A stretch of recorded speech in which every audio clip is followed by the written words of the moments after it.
with that, we'll call the Committee of the Whole meeting to order. Looking to the agenda, are there any additions, changes? In which case I'll move the agenda be approved as presented. Those in favor? Opposed?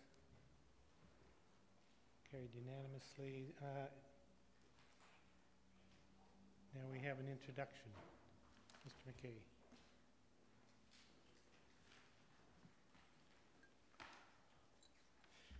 Good afternoon. It's my pleasure to introduce our new Manager of Economic Development, Eleanor Miklet. Started with us on July 16th. As you know, this position in the past has been contracted out and funded by the Business Registry license. That's since been taken in-house. Eleanor comes to us from the County of Northern Lights, where she had been working as the Manager of Economic Development and Community Services for more than 7 years. And she had quite a bit of success in that role, including the creation of an award-winning business and lifestyle publication for northern communities, an online marketplace for local businesses, which won an Alex Metcalf Award from the Economic Developers of Alberta.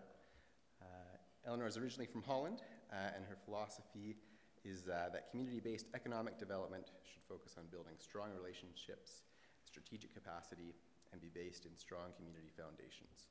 And if you're looking for Eleanor, she'll be based out of the VIC just across the road there. So welcome, Eleanor. Thanks, Scott. Yeah.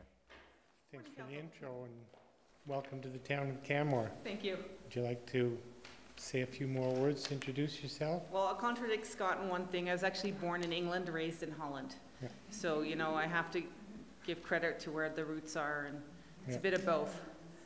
The Netherlands, yeah, it works both ways. My mom is Dutch, my dad is British, so strong roots, and I'm always game for Dutch licorice if you're looking for something. No. Anyways, if you have any questions, any thoughts, please feel free to reach out. So you spent time in the County of Northern Lights. Have you seen the Northern Lights? Absolutely. Oh, okay. They're very bright and gorgeous. Yeah. So, and what's the population up there? So the county's population was 3,665, with Manning in the center about 1,100. So very broad, about 20,000 square kilometers of county, so large geographic area, a small population density. Great. Councillor Sanford, did you have a question? Yes, I had a question, and welcome to the town of Canmore. Thank you. Because we had a contracted service prior to your new job, are you able to access any information or transition some information that was available to the previous director? Yeah, so there is, I think Mike created this lovely read first document. There's lots of digital documents, and then there's the box, and the box contains some of the paper copies of that. So yeah, I have access to that, and I think I have some meetings booked with some of the previous directors there. Just to, great. Well, wish you a good transition. Thank you. Yeah, we'll look forward to having you present to council from time to time. We certainly expect a lot of you in your position. No pressure. So don't disappoint. Okay, good to know.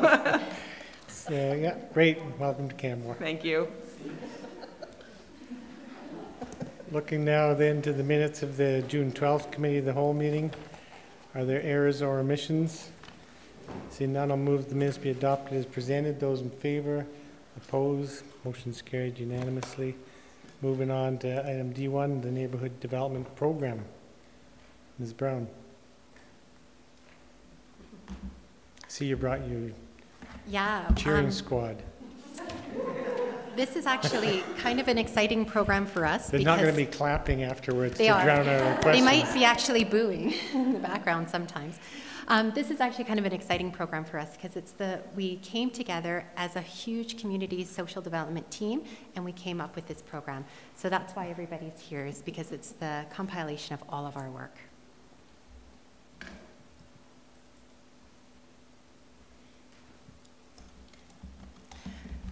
So, good afternoon, Mayor, members of Council. I'm here today to share with you our Neighbourhood Development Program. And I want to frame today's discussion. Oh, sorry, this isn't going the way I wanted it to.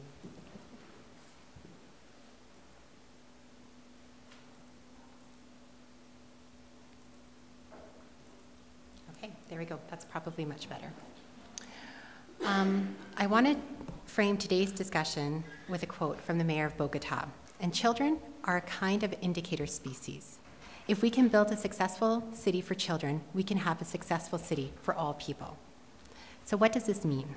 The Community Social Development Service Area explored this idea, and we asked ourselves, what can we do to help build a family-friendly community?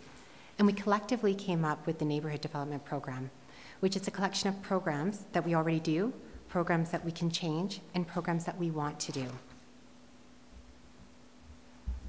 Before getting into the details of the Neighbourhood Development Program, I just want to give you a few details about Community Social Development Service Area. It includes Bow Valley Parent Link and Family and Community Support Services. Both departments receive provincial funding, and as a result, they must follow some funding guidelines.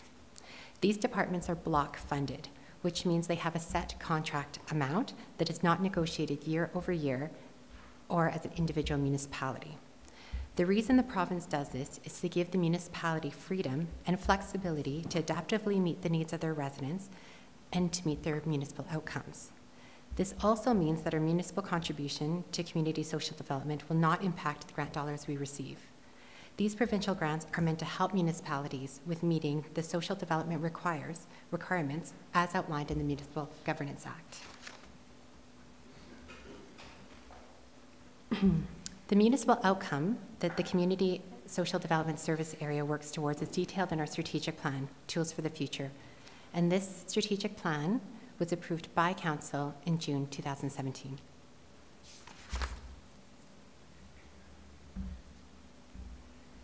The strategy outlines 3 broad community outcomes: building social capital, embracing diversity, and aligning services.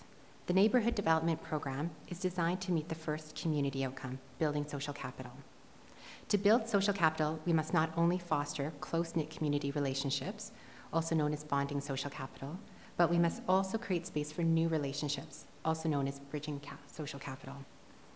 As a community social development team, we looked at models from around the world to see other communities build social capital. And research supported a focus on the hyperlocal or neighborhood level, which brings me to our short-term goals. So the short-term goals associated with this outcome, building social capital, include Goal A, provide people with the tools for building new neighborhood connections. B, help neighborhoods to become a positive force in child development. C, support neighborhoods with creating new and unique experiences. And D, empower these neighborhoods to participate in developing their own community.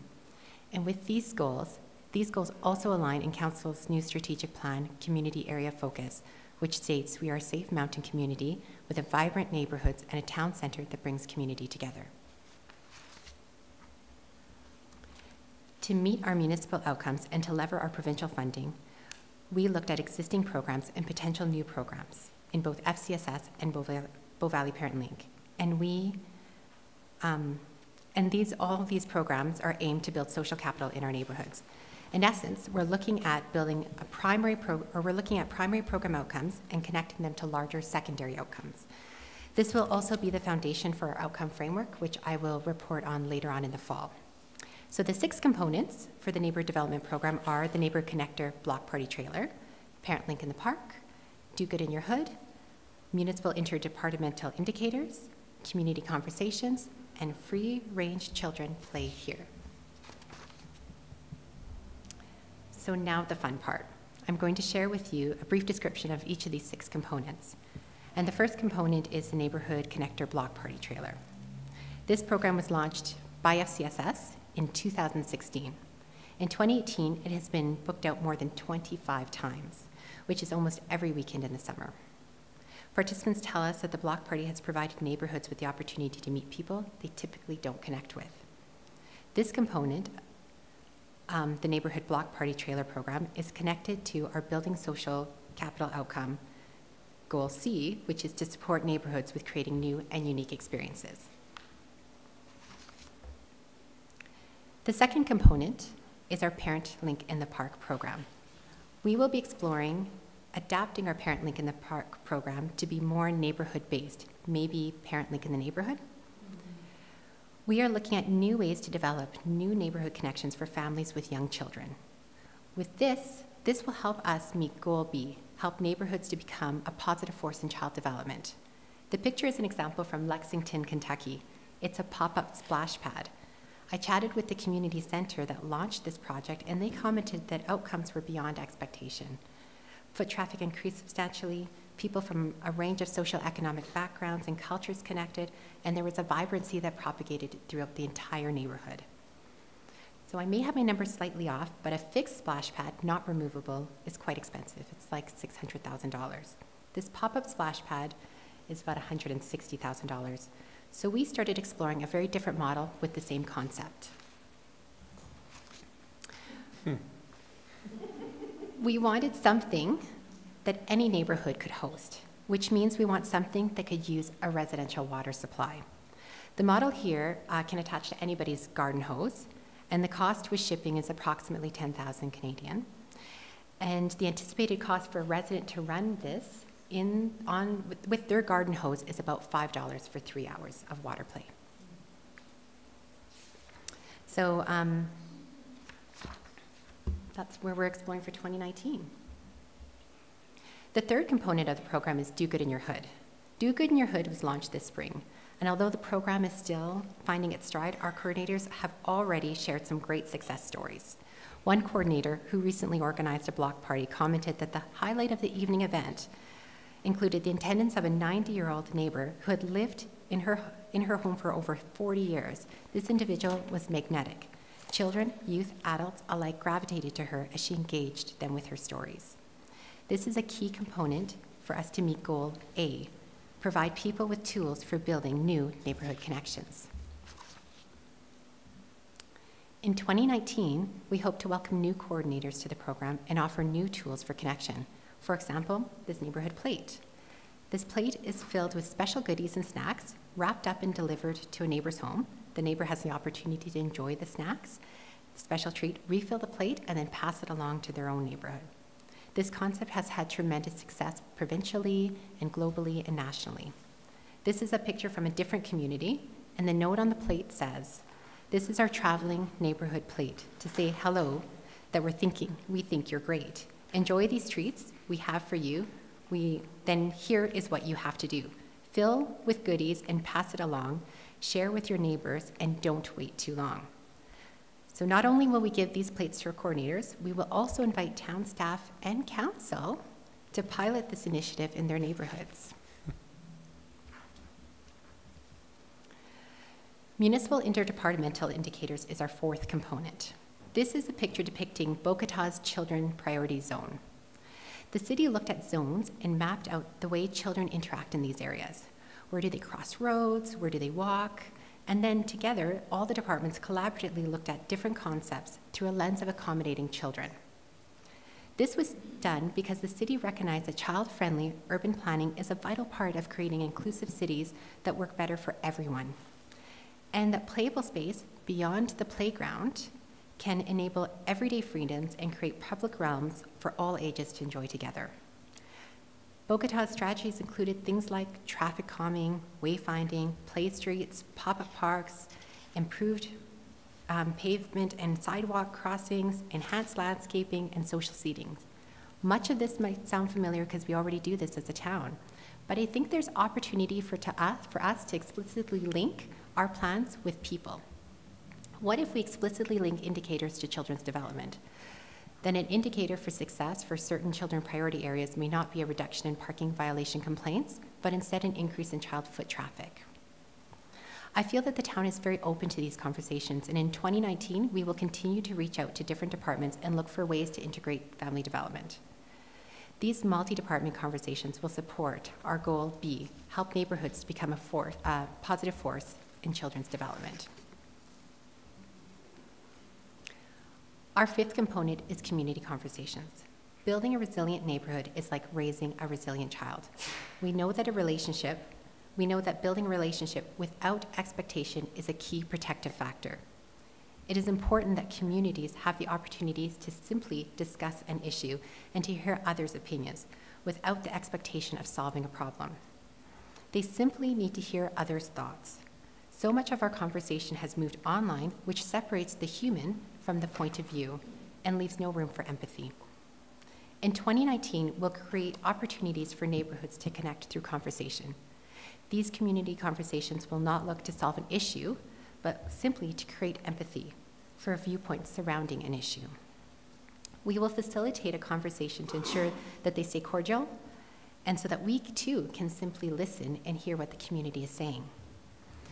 One of my favorite phrases is from Ernesto Serrali, and he's an acclaimed sustainable development expert, and what he says is, instead of creating solutions in a community, we need to simply shut up and listen, and then we'll see community development. By creating an opportunity for ongoing conversations, this component supports Goal D, empower neighborhoods to participate in developing their own community.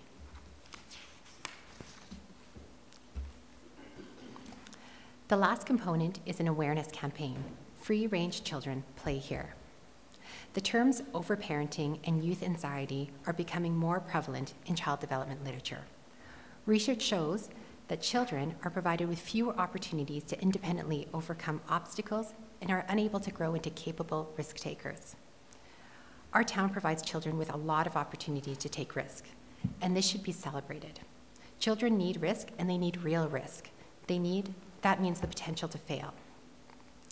There's a lot of stigma associated with allowing risk. Our goal is to create an awareness campaign so that risk can become more culturally comfortable. Risk does not need to be physical. They can also be social-emotional. Through the campaign, we can provide unique activities such as pop-up front yard art galleries, which invites children to share their art with their neighbors. This component helps meet Goal B, help neighborhoods to become a positive force in children's development. In summary, to be a family-friendly community, we need to build social capital. To build social capital, we need to build both bonding and bridging social capital. Research shows that this is most effectively done at the hyperlocal or neighborhood level.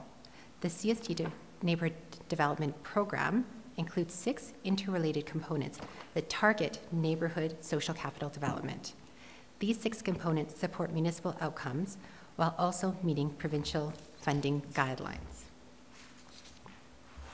And I also want to end with a quote, and that is, community development is both a means and an ends of community development. What this means is that community development is not only social capital. It is also affordable housing, transportation, diversity, employment, economic development, to say the least. But in order to develop community, we need social capital. Vibrant and connected communities are not the only indicators of a family-friendly community. Other indicators include schools, literacy rates, culture, transportation, housing, diversity, unemployment rate, income, recreation centers, and more. But as a municipality, we need vibrant and connected communities to have a relationship where we can talk about these other indicators. As Jonathan Haidt points out, is that much of community development includes wicked problems, where every potential solution has both positive and negative consequences. So we need a community that can talk, empathize, and compromise. Thank you. Thank you. Sounds like a lot of fun in your department. Should take some of that down to planning department. So, I have a question and just a comment or observation. The question is around the note under discussion that you've explored communities from across the world to understand what family-friendly neighborhoods look like in other communities. And when you're doing that, what sort of metrics would you be using to define family-friendly neighborhoods? And so I will delve into this a little bit more in the fall as well when we talk about our outcome framework. But really what we're looking at is looking at our program outcomes, so these individual program outcomes and how they impact the community. And then we are tying that to the research that tells us that we know that if we build resilience in this area, we're building social capital from a larger broader community perspective. So what we will plan to do is we'll monitor how our programs are impacting community so that we can understand how all together we're impacting community, how all the programs together. Does that answer your question? Not exactly. That's okay. You're going to be talking about it more in the fall? Would you like? Well, I'm just, who defines what family-friendly neighborhoods are, and how, what are the metrics that we can compare one city to another? Okay, I understand your question. So there's metrics, different metrics, and they're all somewhat related. So Canada Family has some metrics, and it's about 100 different ones, from things like availability of affordable housing to transportation to good schools to social programs, and then we have Money Sense, and they have ones that about being a family friendly. So what we plan to do is we will look at that research plus the research that we know from a social perspective and see if we can link it up into the larger community outcomes. Great. That answers my question. Thank you. Councillor Sanford. Thank you, Your Worship. Thank you for your presentation. Those sound like very interesting programs. I just had a question for you about the free-range children play here. Mm-hmm. Is there any discussion with parks to perhaps work toward the direction of nature playground in the future, you know, where it's a little less metal and steel? Is there some potential there for a discussion? So that was actually when we started talking about this idea of how do we help build a family-friendly community. That was one of the things that started coming up, is how do we help build nature-based parks or nature-based play areas. So one of our strategies to meet these outcomes or these goals will be to make sure that we're connecting with the right municipal departments. Great, that sounds good. Thank you. Mm-hmm. And just so I can better understand where we're going with the community conversations that you're proposing. So conversation series where neighbors are gathered to discuss their thoughts on a given topic. So a couple of questions. One is around our public engagement policy and the work that Ms. Dinaj is doing on public engagement. Would you be coordinating that initiative with communications? And that's part A. Part B is, how do you imagine managing a neighborhood conversation where typically neighbors will get together and start griping about whatever their favorite gripe is? Right. Those are both good questions. So with, the coordination with communications, we have spoken to Robin about this, and we did this for the cannabis conversations. And with the— I'm sorry, for which? We did this for the cannabis conversations. So we held community conversations with respect to cannabis. And our conversations were not about bylaw or not about the way the town or direction of the town. And it wasn't an engagement. It wasn't to give feedback. So we had to be very clear with that. And that's what we plan to do with these other community conversations. And we also plan to make sure that we work very closely with the communications departments to make sure that we can have a clear separation between engagement and just a conversation. And during the cannabis conversation, which again, it was a very hot topic item, we had facilitated questions, and we had facilitators who helped move it along. So instead of, if somebody was starting to take over the conversation, our facilitators would say, thank you very much for your point. Let's also hear from and make sure that the conversation moved along. And so I think that that's a key component, is that it has to be facilitated so that it doesn't end up being where people voice their concerns and not hear other people's thoughts on the matter. It really is just to build empathy. And then the neighbors in those discussions would, I guess, assume that whatever they're providing in the way of a perspective or opinion would somehow come forward and inform discussions at council as... We will be very clear at the upfront, as we were with the cannabis conversations, that this isn't actually to inform. The point of these conversations isn't to inform council or the municipality. It's to build a relationship with with each other, with us, and to hear what other people are saying, to build empathy for other people's thoughts.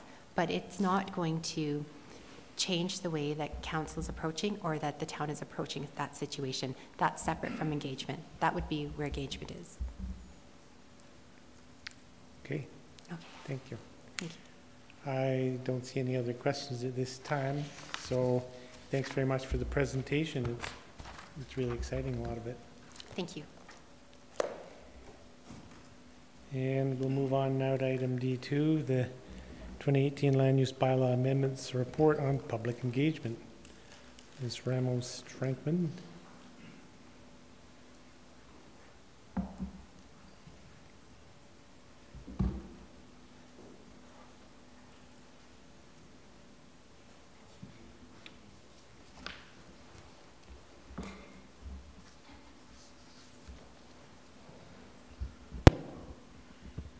Can you hear me? Great, thank you.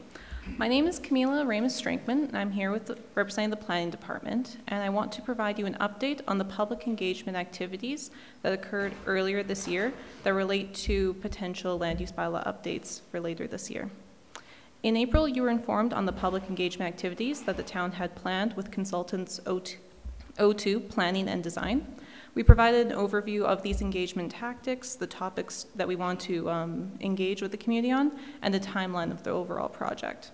Now today I will be discussing with you the results of this engagement and discuss how the feedback has affected our presentation timeline.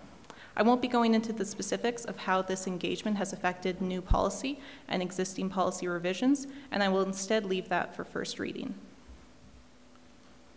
And so just to refresh you, we have 4 general themes that we engage with the public on.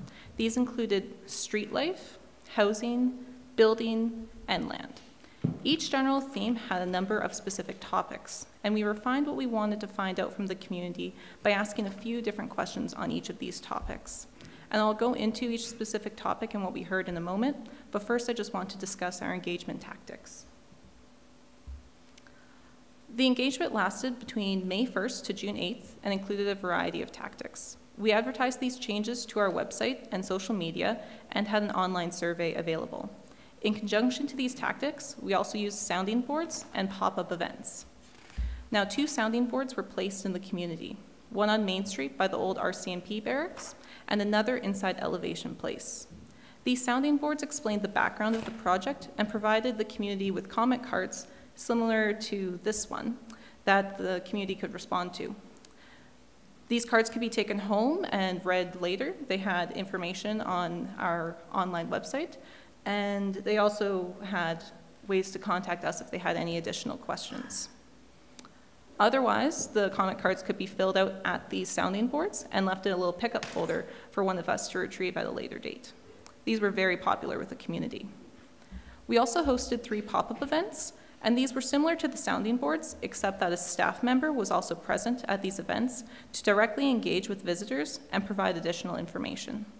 One was hosted at Elevation Place, and 2 others were hosted at the first farmers markets of the year.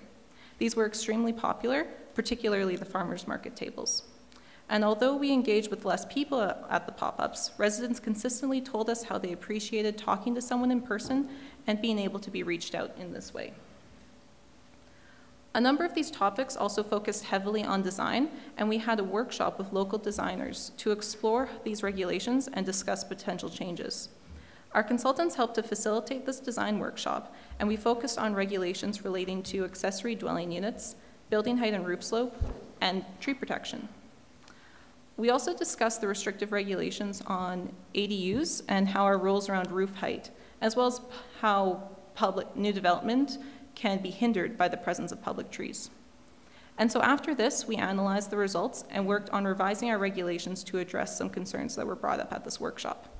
We refined our work and had a follow-up meeting where we discussed these changes, and we also addressed other issues such as parking, maximum house size, and business signage. Additionally, there were also meetings with the BRZ and the Chamber of Commerce where we discussed signage. Now, our consultants have provided us with a What We Heard report that we made available to the public through the Canmore website. The report clumps similar and noteworthy comments and summarizes the feedback. So I will provide you a quick update on each topic summary, And I just want to reiterate that this presentation should focus more on the public engagement and what we heard, and not really go into the specifics of how we took this feedback and applied it to proposed recommendations. And instead, we can discuss that first reading. So, town center. We were looking for new ideas for how to create a more lively downtown. After the success of in-street patios, we were wondering if there were other things we could do to help promote arts, support a pedestrian environment, and help stimulate other activity. We received some great ideas, but there was also some concern that these impacts would have other negative consequences, like increasing traffic. Another topic was town center parking. Now, planning is working with our engineering department to review the parking requirements, and we want to make sure that we touch base with the community on this as well. Although we had parking as its own topic, parking came up with many other questions, showing just how significant a concern it was to our residents. Solutions included a parkade, having intercept parking, having designated parking locations, and having even revisions to our parking time limits. Many of these suggestions received are what we are currently exploring. We received a variety of feedback on our transportation network as well, and they included brand new ideas around cycling, walking, transit, and driving. General infrastructure improvements were suggested, as well as just increasing frequency of our bus service. It was recognized that vehicles still have a place in the transportation network, and we should still consider these for people with mobility issues and also businesses that rely on vehicles. Food trucks was one of our more popular topics. Perhaps surprisingly, there was perhaps unsurprisingly, there was significant support for the idea of food trucks, and we received a lot of feedback as to where to permit them and how to regulate them. Potentially, food trucks could look similar to our in-street patio policy. And now, it may seem strange to pose such a specific question about signage regarding light backgrounds, but this is a significant challenge that the planning department sees when we review signage applications. Overall, people feel that this regulation could be removed or altered in some other way. There was still a consensus for having high-quality signage, but residents still felt that this could be obtained with other regulations around size, materials, and other design features. Although no specific question was asked for associated with this topic, we instead presented a sort of draft procedure to the community that they could comment on. These responses are summarized here, but they show overwhelming support to protect public trees, and they also provide suggestions for how to make this policy effective. There was also comments requesting protection of trees on private property and general landscaping requirements for new developments. This topic has been addressed in a number of different conversations outside of this public engagement project, and this is a topic that the community clearly feels very strongly about. We received a lot of comments, and we saw a spectrum of responses, but generally people felt that they should be limited in some way and strongly regulated. Noise, parking, and just general safety were common tensions that were identified with finding ways to permit tourist homes. We asked the public about our current regulations around bed and breakfasts to get information on how it relates to a tourist home. As we explore potential new regulation around tourist homes, we just want to make sure that we are making a clear distinction between the two uses and confirm that our current regulations are satisfactory or if they need to be updated. We had a great amount of support for employee housing from the community, and there was a distinction that the community made between short-term needs and long-term needs. We had a lot of ideas that came from this, and we will be using it in a future employee housing policy. Another hot topic, accessory dwelling units, received a large number of responses. People expressed concern with regulations like parking, number of units on the street, height, lot coverage, and enforcement. But enforcement was just so that they wouldn't be used like an Airbnb. These results were split as to how or if ADUs should be limited, but concerns about parking and neighborhood change reflect that it should at least be explored in some way. Our current bylaw regulations around roof slope and height can cause significant challenges to builders. We've heard a lot from the design community, but we want to make sure that we reached out to the residents as well. We provided some feedback on the existing policy and how the community felt about this approach and how else we can protect views, privacy, and limit massing. Now, the residents felt that we could improve our regulations, but there wasn't necessarily a specific direction as to how. Residents clearly felt that there should be some sort of limitation on height and size, as protecting views, allowing a law of light, and privacy in general is very important to the majority of residents. But we had a lot more direction on this topic from our design workshop. Architectural style served to explore if the community felt that there was a consistent Canmore style. This ties into our question around roof slope and helps to provide direction for that topic, but also help to inform to what extent we should enforce a style, as well as allowing some room for creativity and variety. We posed the question to the community as to if they feel that maximum house sizes should be limited.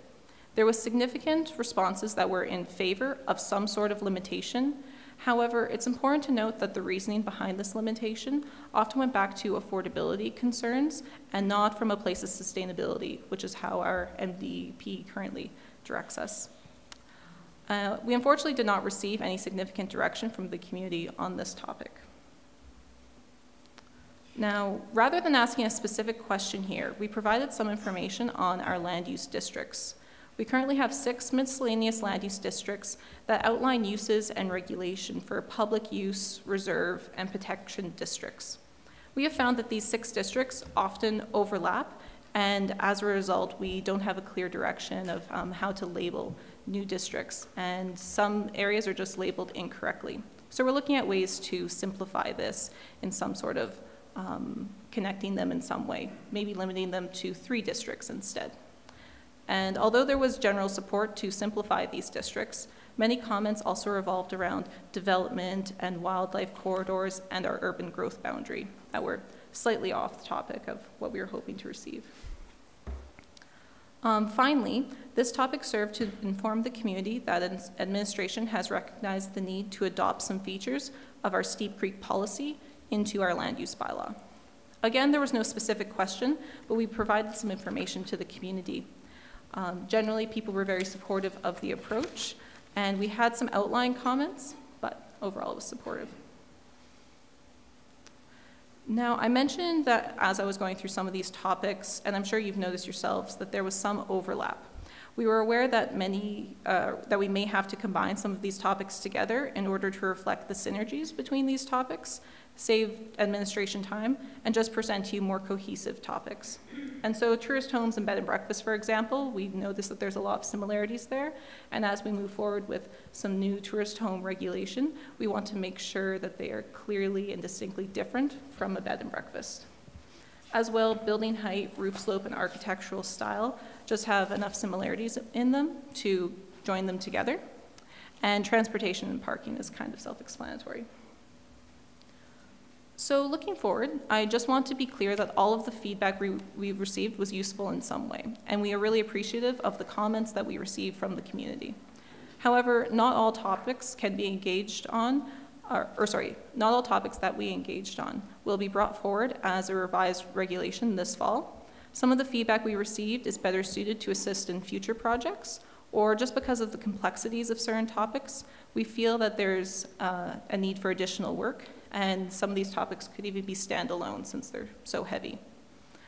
And so while the majority of the topics will still be addressed in the fall, tourist homes and steep creeks are large enough topics in themselves to be presented as a one-off. Employee housing and food trucks are better presented as a separate policy rather than part of the land use bylaw updates. And the feedback we received on the town center can form a baseline as part of the 2019 Town Center Enhancement Plan. Public tree protection will be presented this fall, but it will be presented in conjunction with the revised parks bylaw due to overlap on vegetation management. So of the topics on the last slide, we still have the goals to present to you in mid-September with a public hearing following the next month and final readings in the winter. I just want to thank you for your time and take this time to answer any questions you may have. Thank you very much. A few questions in sort of a general observation, and I think you were inferring it in some of your comments, but an awful lot that we heard really has very little to do with land use bylaw. It's more, a lot of feedback on operational, planning issues, parking and those sorts of, how we're moving forward with transportation management, which isn't the land use bylaw issue really at all. So interesting feedback, but not specific to land use bylaw. Would you agree with that? There are definitely ways that we can use the land use bylaw to reflect some of those, such as with parking, like you mentioned, reducing our parking factors in our downtown. It then correlates back to transportation and engineering's realization that if we continue having our parking requirements in the same way, our transportation network won't be able to support it. So there is overlap, although it's not directly related to the land use bylaw. Yeah, when I was reading the comments, it felt to me like there were a number of respondents who were just using this as another vehicle for venting about Spring Creek signs or parking, planning, that sort of stuff. In the way of more of a question, it's noted that in the engagement tactics, and this is in the consultant's report, it notes that 1,400 plus comments received. Now, was there any way of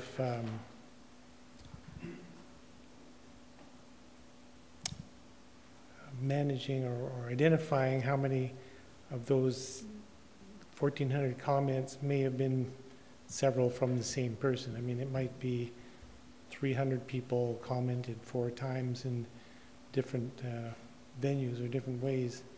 Mm-hmm. Was that something that could be tracked or identified? While it could have been identified in our online survey, we had no way of determining that with our sounding boards, because those were just out in the community. Somebody maybe would have only responded to one, or they could have responded to all of them if they so chose. So unfortunately, no.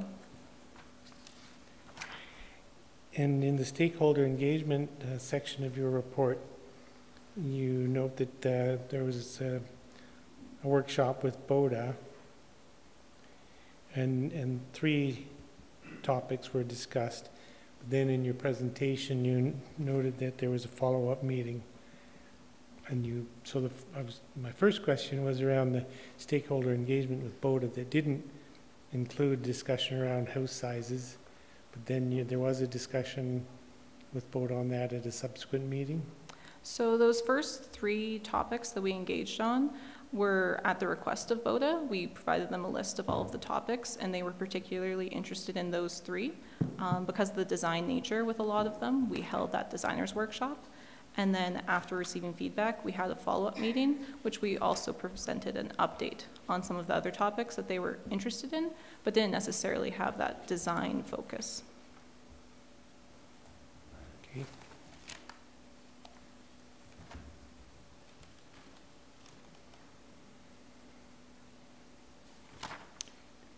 Do you mind putting the timeline back on the overhead? Thanks.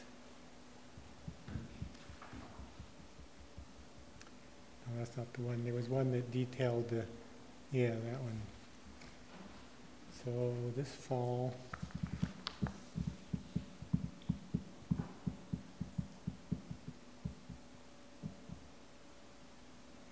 and the conversation around tourist homes and accessory dwelling units, those are related, but you want to keep those separate in the council discussion.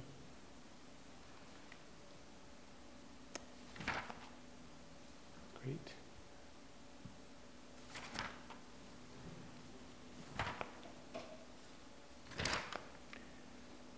I don't think I have any other questions myself. Members of council or committee of the whole. Councillor McCallum. Thank you, Your Worship. Thank you for your presentation. I would just like to state that I really enjoyed the way the community consultation was presented this time, very different than what we've done in the past, and fresh. And I think that that was clearly responded to in the sheer number of responses we received. So within your timeline, and I'm just curious as to many of the subjects that you're covering in the fall of 2018 are also items that we've been discussing around the TP Town Task Force ARP rewrite table. Or is that meant to happen at the same time, do you know? Or just because the topics are very much in alignment, do you know if that's possible as well, or if that's going to happen? Yeah. Oh, where'd Marcus go? Did you like to do this? Where are you? Yes, so I do believe it's called that will be like a separate discussion. Okay. Just because of the complexity of TP Town. So yeah. That's something that we have Nathan Gravel working on, which will then feed in from what we learned through the LEB update. Okay. We'll bring that, like forward and towards like the TP Town Task Force. They're going to develop the ARP. Okay, I was just curious because a lot of these topics are the same things that we've been discussing, and many of the conversations we've been discussing is TP Town not having its own ARP and being much more aligned with similar districts throughout Valley Bottom and the rest of Canmore. So that's why I was curious. No. And then that's a bigger discussion as well. So likely not to be, going through in the fall here. So yeah, okay. Totally aware. All right, exactly what you're saying. Great. Well, thanks very much for your presentation today. We'll look forward to the matter coming forward for decisions. Thank you. And we'll move on to item D3, the public consumption options for cannabis and tobacco. Mr. Burt.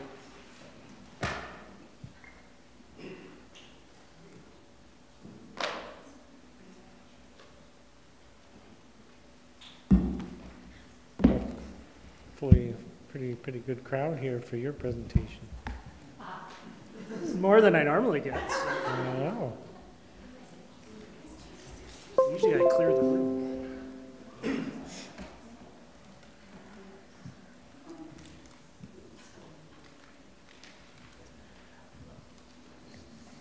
Once I start, I don't stop.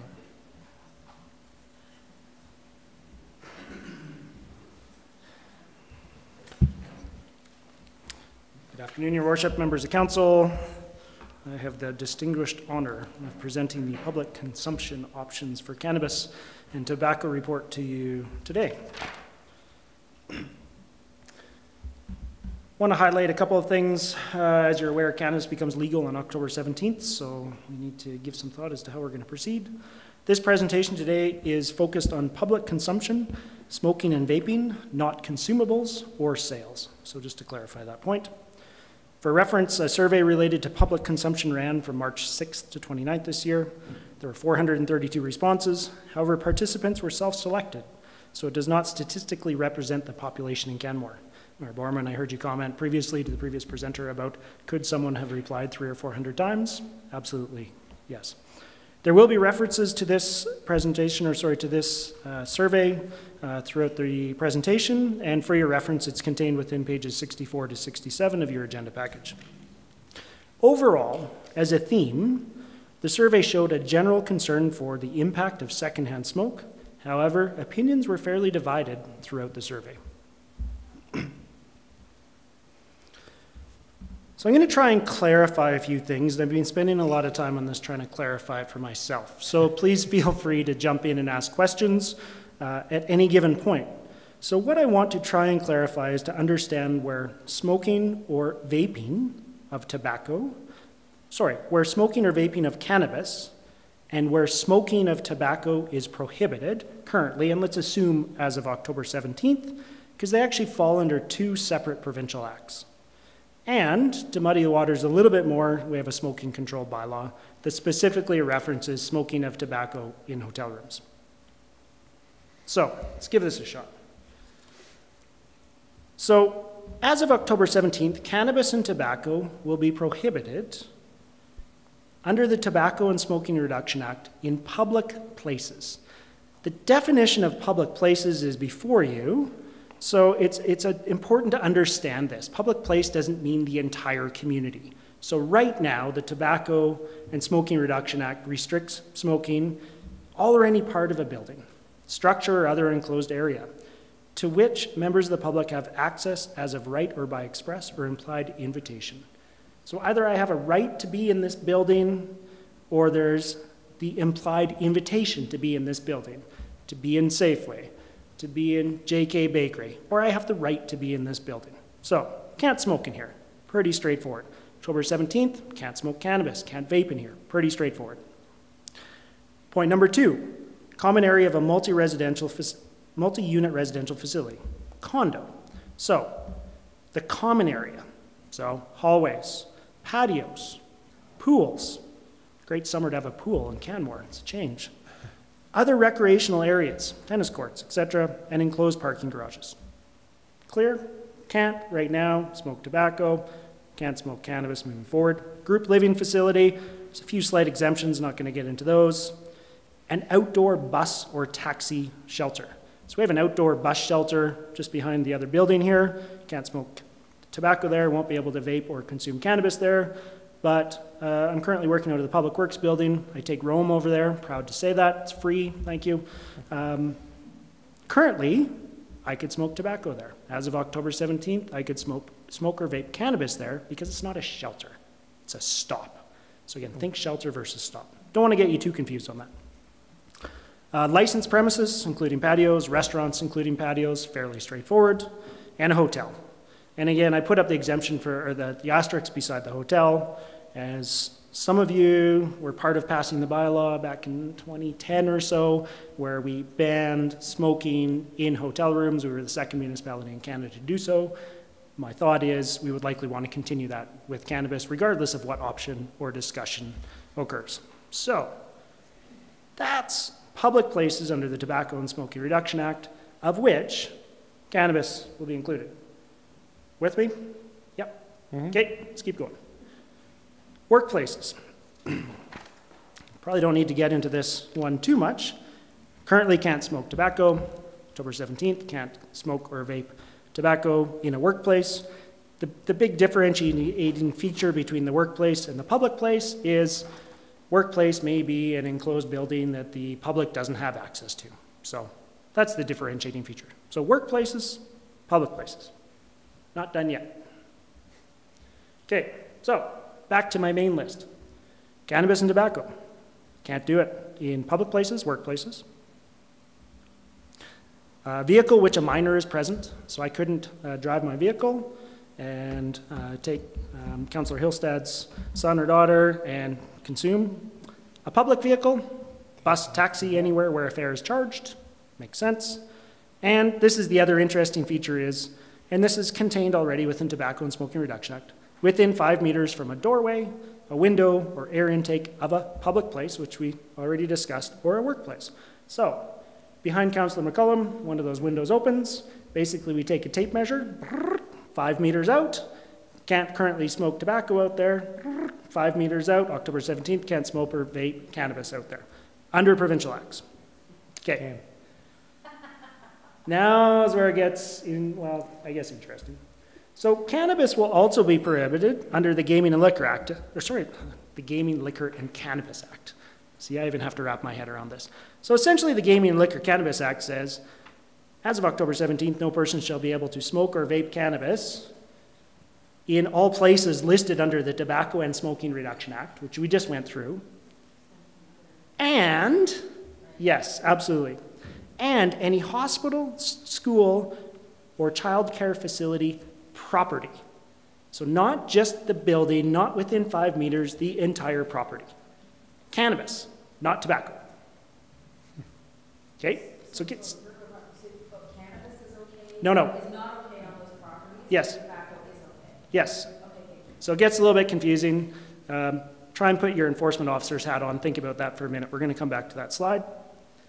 Now, the other thing under the Gaming, Liquor, and Cannabis Act, in or within 5 meters of a playground, sports or playing field, skateboard, or bike park. So again, in or within, take your 5 meter tape measure, I'm starting to think I'm going to be purchasing tape measures for our peace officers to put on their duty belts. And there's a bunch of other things contained within the Act I didn't think were relevant: zoo, splash park, etc. So, again, 2 pieces of legislation, some overly restrictive in one area, or not over, sorry, one more restrictive, not overly. Let's clarify that. And here's where it gets a little more confusing as well. So under the Gaming and Liquor Cannabis Act, it says no person shall smoke or vape cannabis. And those are further defined. I didn't want to throw that up there. I mean, we're all smart people. We pretty much understand you're smoking it, you're vaping it. Tobacco, e-cigarettes, not covered. So we have, I don't want to steal my thunder yet, so let's keep going. Okay, so I've presented 3, I'm going to call them options for discussion, and that's the intent of me being here this afternoon, is to seek some feedback, have some discussion, think about where do we go next when I come back for the formal request for decision. So 1, follow provincial regulations. So again, I just highlighted where cannabis will be allowed. We already know where tobacco or cannabis isn't allowed. I call this the wait and see approach.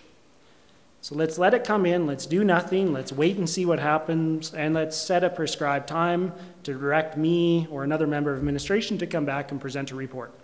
I don't know, 12, 24, 36 months later, Greg, how are things going out there? So that's the wait and see approach. So from an enforcement standpoint, there's a few different issues. Only the RCMP can do the enforcement, and I don't necessarily want to get into how we're going to enforce it, but I just want to clarify, excuse me, under option 1, because it's under provincial regulations, only the guys with the yellow stripe and the gun, the RCMP officers, can do the enforcement, because our community peace officers, if you recall from Community Peace Officer 101, is they hold a level 2 appointment. So they actually don't have the Gaming and Liquor Act, with the exception one little clause, which irrelevant, to do the enforcement. So if we see it, we get a complaint, it'll be the RCMP. Now, the other thing that I want to think about is, everyone's familiar with Eagle Terrace Park off Benchlands Trail. So you've got fenced in area, homes backing onto it. There's a sports field there, and we have a playground there. Okay, everyone's nodding their heads, great.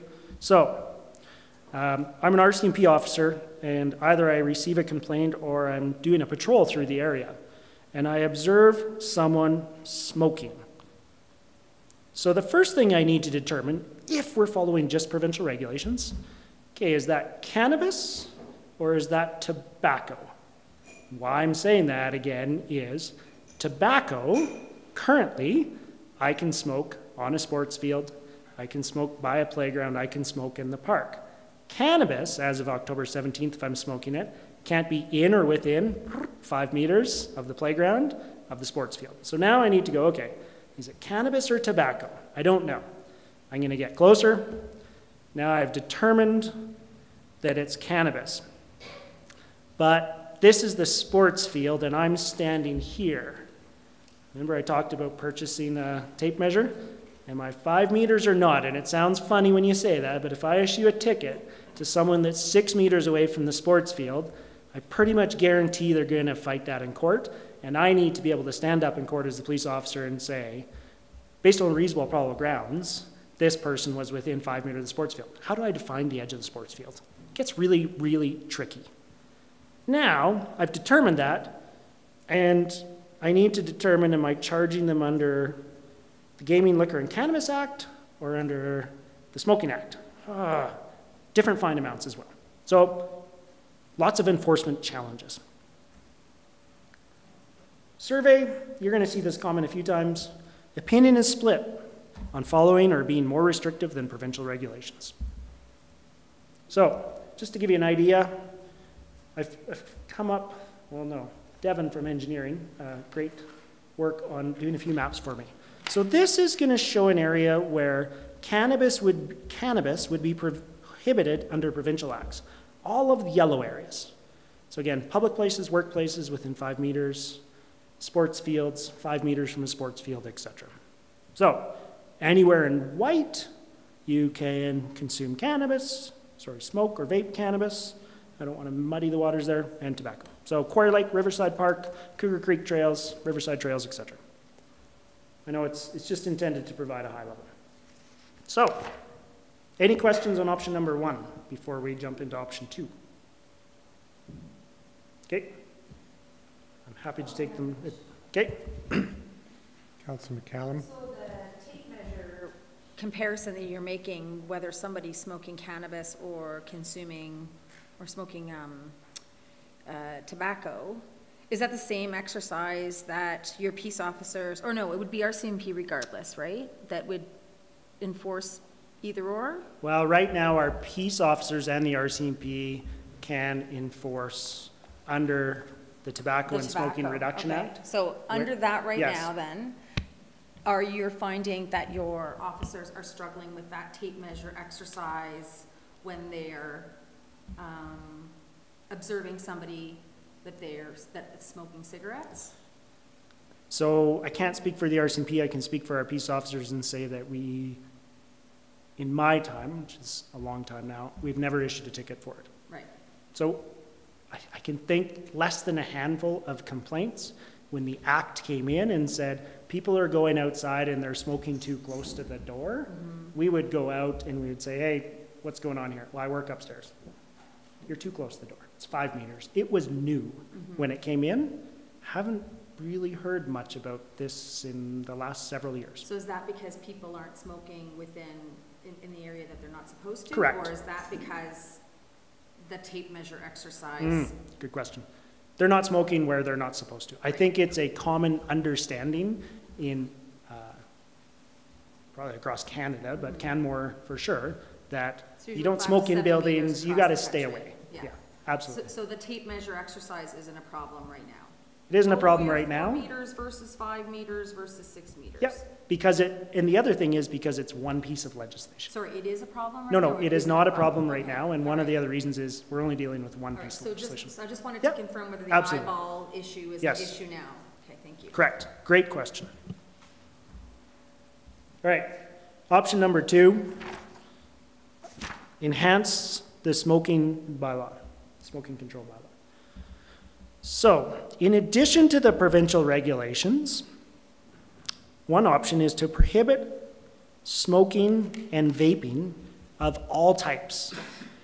Cannabis, tobacco, e-cigarettes of all types in all of the parks and outdoor bus stops. And this is over and above the provincial regulations, so those are still going to apply. Workplaces, 5 meters, etc. But one option again is to clarify in parks and outdoor bus stops, no smoking of any type whatsoever. So,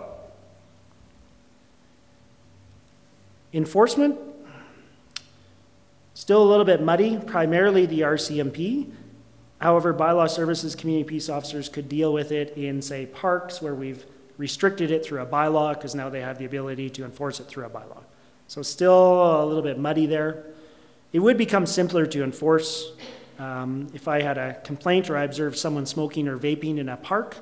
Let's use Eagle Terrace again as an example. I see someone vaping, smoking. I don't need to determine anymore whether it's cannabis, tobacco, or an e-cigarette, some sort of lit product, or non-lit product, because e-cigarettes are non-lit. It clarifies that. It addresses secondhand smoke issues in and around locations where children are generally present. Yeah, it makes it easier. There's still going to be several locations where smoking tobacco and cannabis could be permitted. So you'll see on the map in a minute, kind of the yellow gets a little bit bigger. But just that approach seems to me like it would be piggybacking on cannabis regulations to restrict currently accepted behavior. I mean, people smoking cigarettes in a park, for argument's sake, is while the societal mores have changed and it's less widely accepted to light up a cigarette in a park or walking down the trail or whatever, it seems to me it's still legal. And so it feels in a little bit where we're going with this discussion is that we would be then using the cannabis restrictions to restrict tobacco, which really isn't the point. I'm just presenting it as an option. And you're looking for feedback. And looking for feedback, right. Absolutely. I have one other comment on this point. Two comments. So, survey, surprise, surprise, opinion split on where consumption should be allowed or prohibited and where consumption is acceptable or not acceptable. So when you look through the survey, with the exception of public transit stops, I think it was 78% said people didn't feel as though smoking or vaping cannabis at a public transit stop was acceptable. So,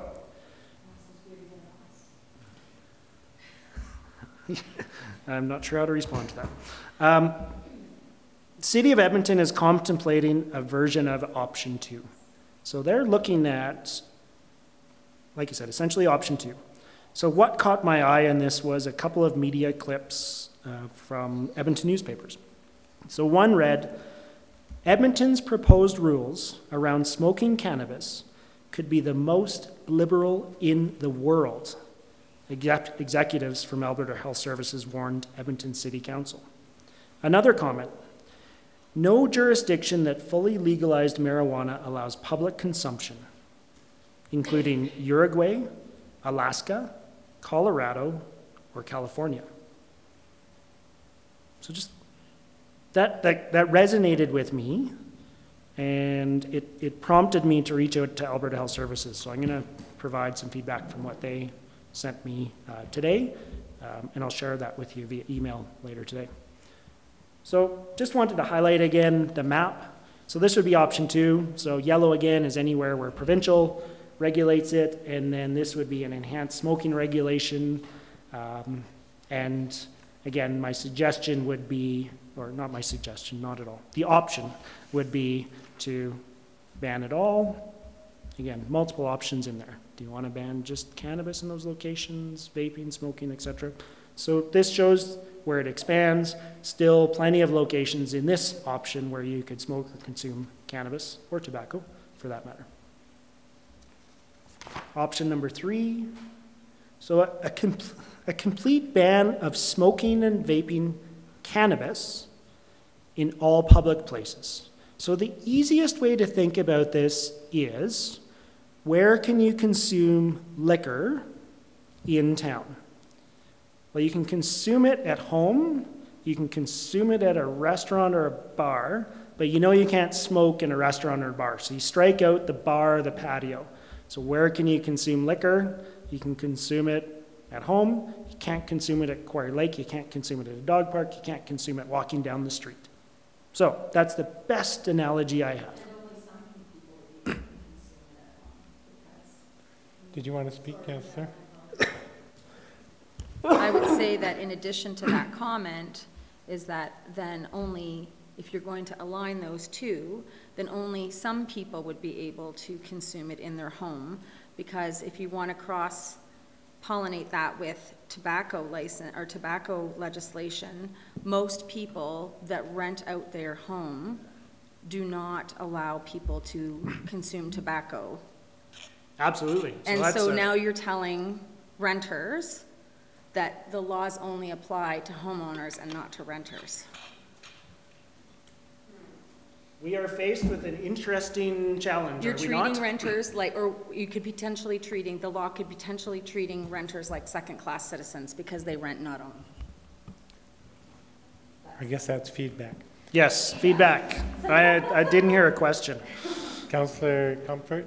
Okay. You can still consume, you can't consume alcohol in your vehicle, right?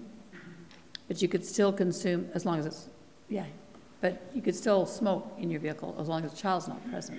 Smoke. And you're not driving, yeah. If you're just looking for a private place to blow a spliff, you could do it in your car, right? Like I'm trying to figure out, it just seems so crazy to me, right? To try and make it easier for law enforcement to enforce what's necessary.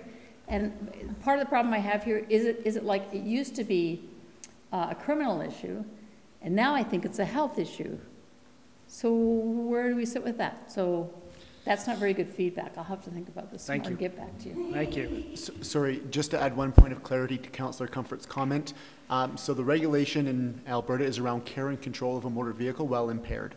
So you, even if you were in your car and you were not planning to drive it, if you were in your car and you had your keys in your possession and you were impaired, you would be subject to a charge. So unfortunately, you can't light up a spliff in your car either. But you can't, you can't drink in your car at all, right? Also care and control of a motor vehicle. Whether or not you have your keys in your hand. Correct. I believe. Ms. DeSoto, you had a point? Yeah, I was just going to make a comment to Councillor McCallum's comment, just to point out that this option 3 really has no impact to the situation you were discussing with regards to renters or owners. That will exist. Like, if people rent out their home and say no smoking, no vaping, no cannabis use, they can do that with or without the option that's chosen. So I just wanted to point that out. I'm not debating, I've totally considered that other side, and so the other side of that is that if you ban cannabis in all public places, then there's no place outside that somebody could actually go to partake of something that's legal. That's the inverse of that. That's the problem. So let's hear the rest of the presentation and save debate for when it comes to council. Okay. So, enforcement. Still need to confirm if it's cannabis or tobacco.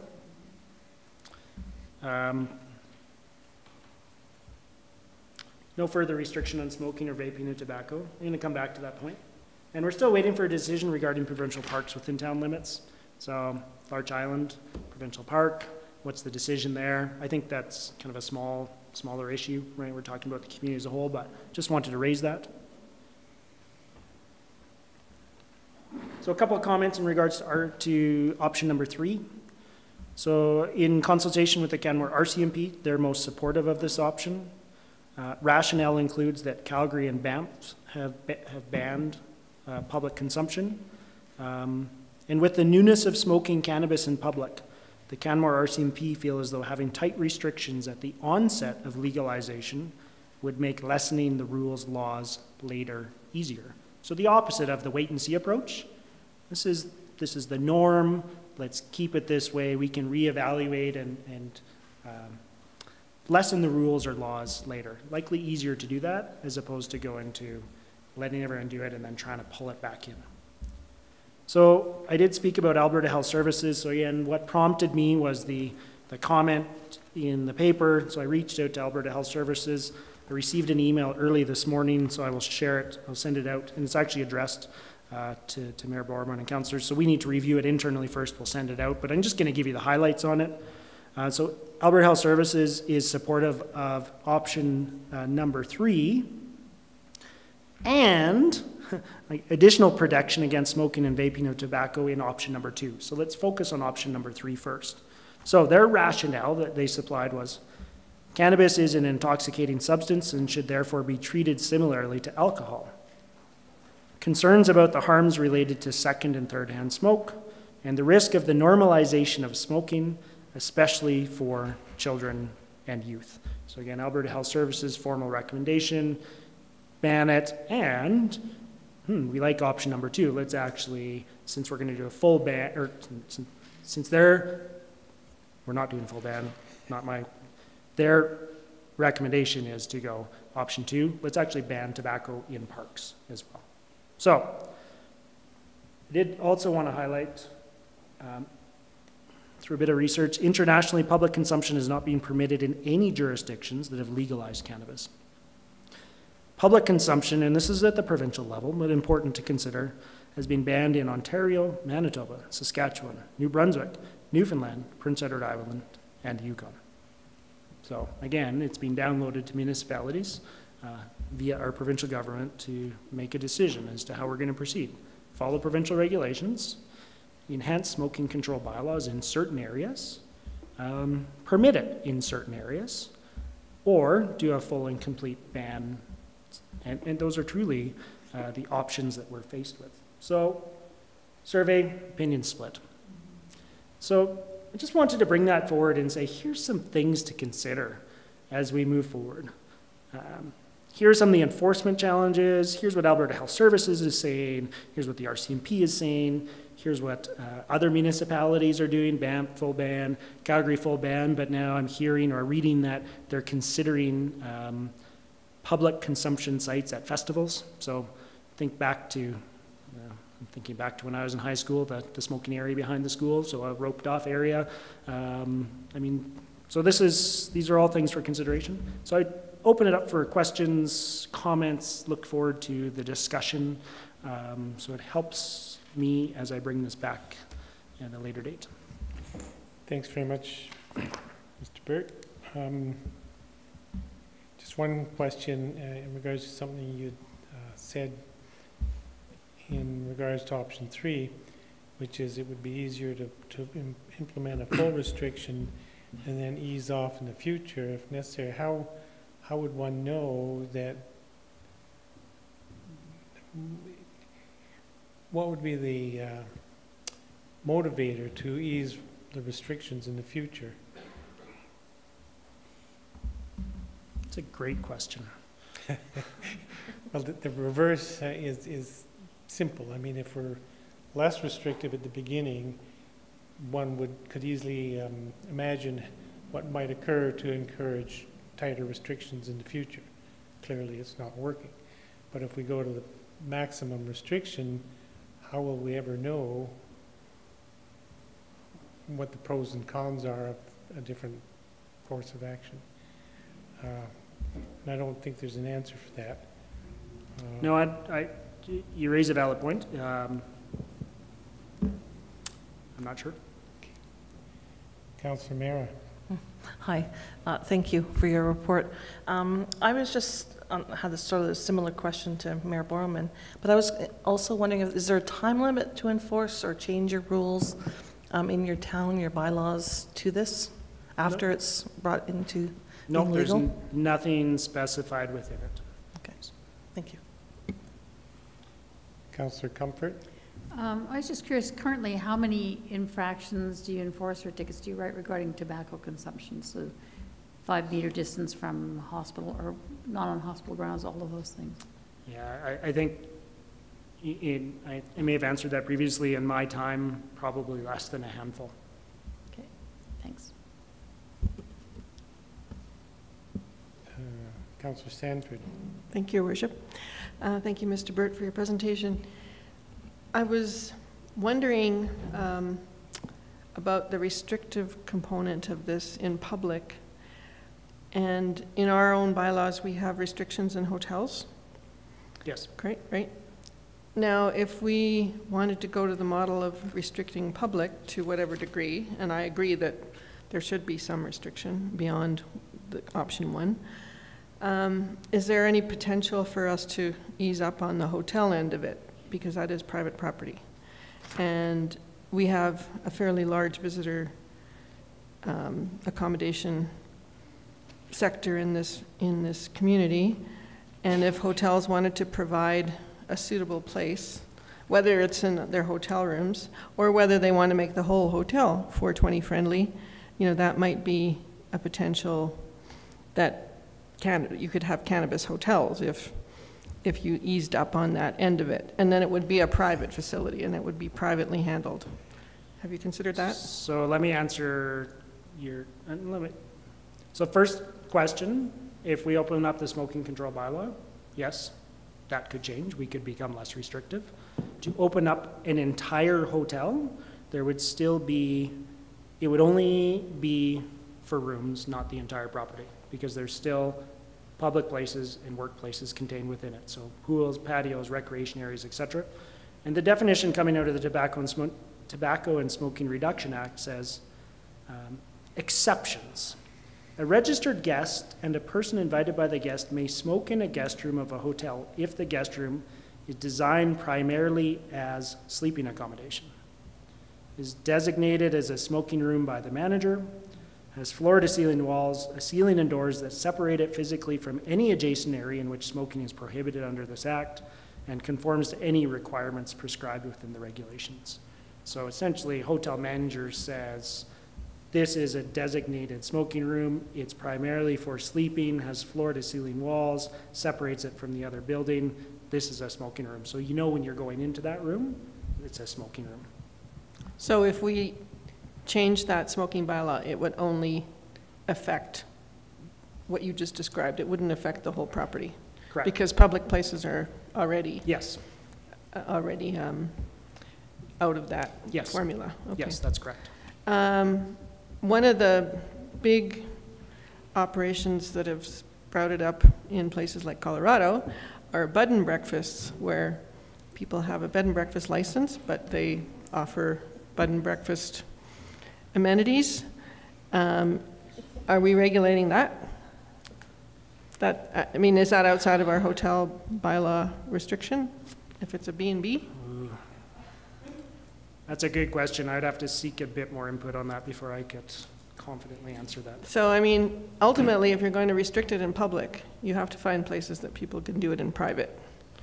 And that is an option, because once you legalize something, I think you have to have opportunities for it, but they have to be appropriate.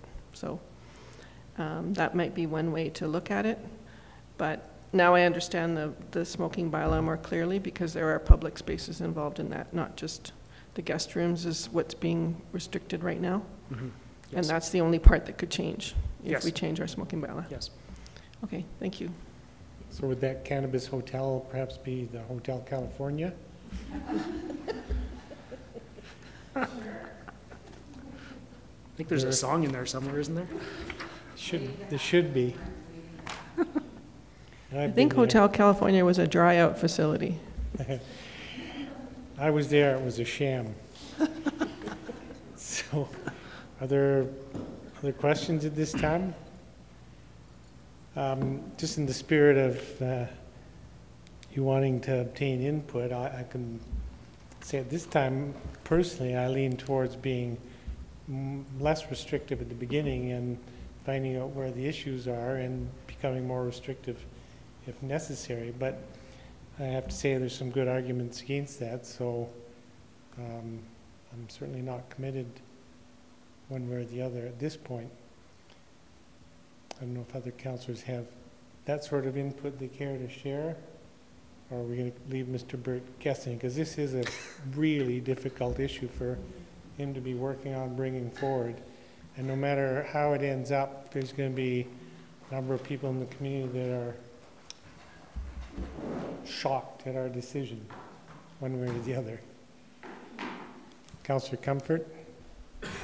Yes, I think I lean to being less restrictive and seeing where the problems lie and directly targeting those. Because once people come here from other places where it's less restrictive, they may just make assumptions in the same way they might about tobacco, right? So I think it'd be better to know where there are really going to be problems than to send you guys out with 5-meter sticks and sniff tests. I don't know. Just, and I appreciate the comment. Thank you. Again, I heard you say people are coming from other areas where it's less restrictive.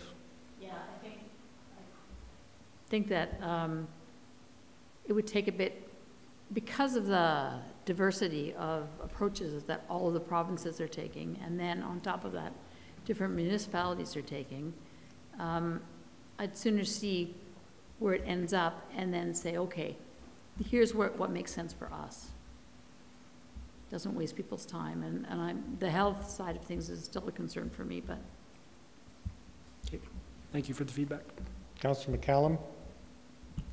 Thank you. So yeah, option 1 or option 2 would be preferable to me to start with, but I think that whatever bylaw we have, there needs to be sort of a sunset clause in it so that it must be reviewed within a certain period of time. So if there are any issues in any which direction, that we can address those as opposed to let them linger. And that's clearly, you know, we do review our policies quite regularly, but the land use bylaw is something that tends to take a little bit, usually it's more 5 years at a time, 5 to 10 years at a time, and so I prefer to see it like within 12 to 18 months.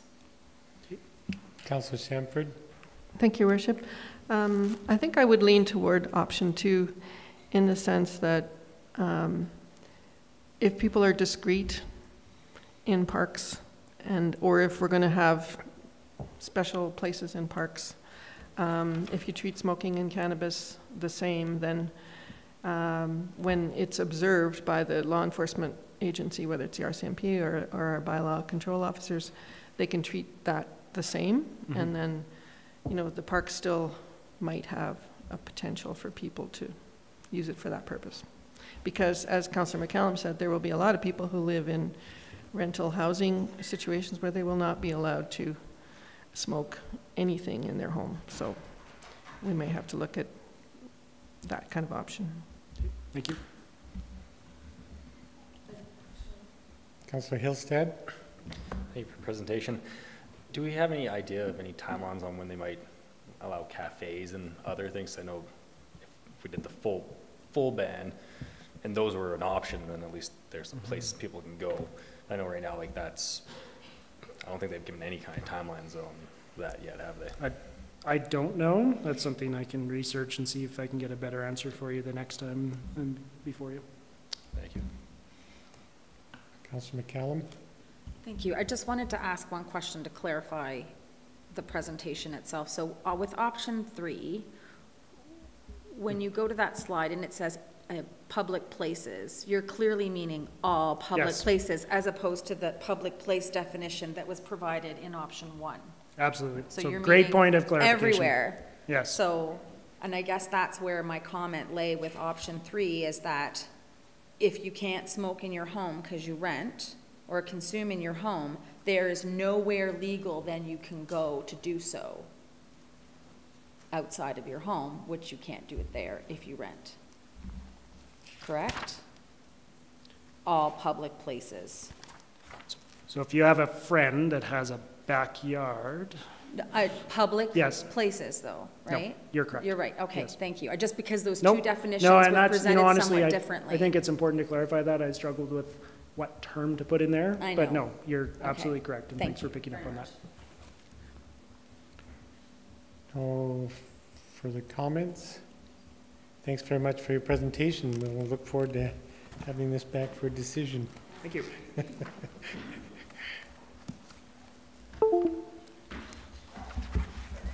That will move on to item D4, Council Remuneration Review. Ms. Rogers. Oh, see, they don't care about council remuneration. No, sir. Doesn't matter to you. I hear you. Cannabis is important, but what we pay council's not. Let me open my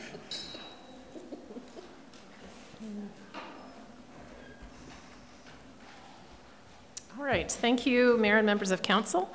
I'm before you today to talk about an update to the federal budget, which impacts elected official remuneration.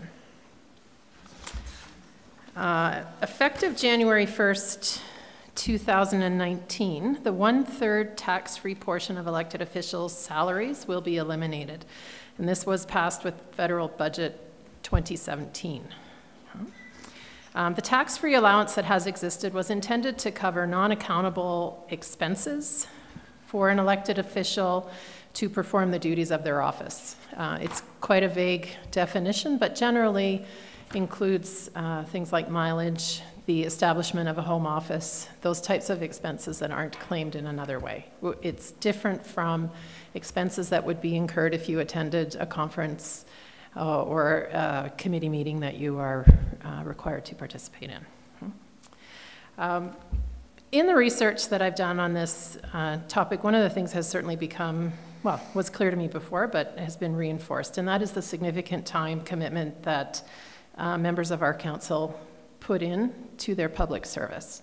The 2017 Candidate Information Package outlined a minimum commitment of 25 hours per week Discussions that I've had with current and former members of council indicate that many weeks of the year require significantly more than that 25-hour estimate. And that includes things like preparing for meetings, attending the meetings, attending your committee meetings, meeting with constituents, and doing research yourselves on some of the topics that you need to be getting more information on. We did identify in that candidate information package that the tax-free portion of this income may be affected by the changes. At the time that was put together, the change had not yet been finalized, but we did want to highlight that that was a possibility. Several of the municipalities that have already made a decision about this area have really taken the stance that although council members, and I'm quoting a couple here, although council members did not run for office anticipating an increase in remuneration, it is likely that they would not have expected this type of a decrease either. And this type of a decrease is quite unusual to occur. Compensation for elected officials should reflect the responsibilities, accountability, and time commitment of the position, and it should be sufficient to attract individuals from all walks of life. And the amount of net pay that results after taxes applied has an impact on that. As a result of this line of thinking, many municipalities are taking the approach that I will recommend for you today. Again, we're not looking for a decision today, but I would like to, as with Mr. Burt, get some feedback from you. And that approach is to increase gross earnings to result in similar net take-home pay. So effectively neutralizing the impact of that tax change. The other option to consider would be no change, which would result in a loss of earnings for members of council. So what are other municipalities doing? There has been much discussion in the various groups that I participate with. This is certainly a hot topic across the province. And you can see from the chart I've prepared here, some municipalities have already made changes, have made a decision, and that decision that they've made is to increase gross earnings to offset tax changes. The town of Banff and Jasper, City of Grand Prairie, City of Leduc, Town of Gibbons, City of Chestermere, Town of Okotoks, City of Edmonton, and Strathcona County have all had council motions voting to increase their pre-tax earnings to achieve the net earnings at a similar amount. Rocky View County, High River, and Cochrane are proposing the same change, and they are doing that. Rocky View is bringing that to a vote of council in the fall, and both High River and Cochrane are planning on including that in their budget deliberations and having council vote in that fashion by approving the budget, therefore approving that change in pay. No decision yet from County of Newell, Town of Strathmore. Oops, I have High River in two places, sorry. They belong in the middle column, and the City of Medicine Hat. City of Medicine Hat, I understand, is leaning towards the same approach, but we'll be evaluating that over the next couple of weeks and bringing something to council in the fall. From a financial impact perspective, we have done calculations on the basis of, as you can see on the chart here, and that was included within the report, the mayor annual salary and then council's annual salary. These are based on the current 2018 numbers, and so we had just to make an estimation because we don't yet know what those rates of pay will be for 2019 and beyond, so we've just based it on current figures. The employer portion of Canada Pension Plan and the RSP program are driven by the base salary, and so we've included those calculations here. An increase to base salary would result in an increase to those two items, and so we wanted to ensure that we included all of that for you so you could get a total picture of the financial impact. So making this recommended change would result in an estimated just over $38,800 impact. That would change in future years depending on any cost of living adjustments that are applied to council's pay, or none if there are none, and so it's difficult to project into the future exactly what that would be, as those COLA rates have not yet been set for future time.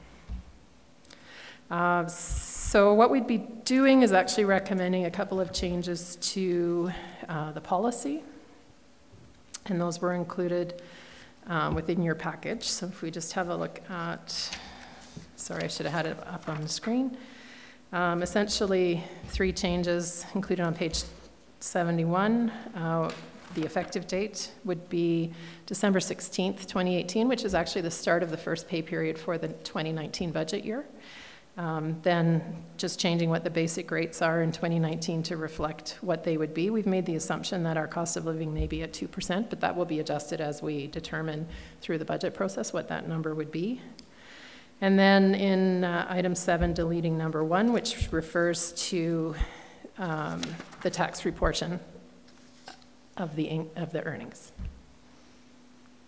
I think question from Councillor McCallum. Councillor McCallum. Thank you, Your Worship. And so, first 2 sentences of your presentation, I was somewhere else, and so I'm not sure if you mentioned in that what is happening with per diem rates, because that's not. Will per diem rates increase accordingly as well? We hadn't made that recommendation. Oh, no. okay. All right. I wasn't sure because it's just not even discussed, and per diem rates are not taxable as well. In any of the municipalities that I've spoken with, the adjustments have been on base salary, not on per diem in any case. So if that's something you'd like me to look into, certainly we can do that. Okay, well, we can talk about it later. Yep. Thanks. Okay, so again, just to summarize that. Councillor Stanford have a question. Thank you for your presentation. I'm just wondering, we have different numbers on our agenda package for the salary. So the salary on our agenda package for the mayor is 79,516. And on your presentation it's 85,881.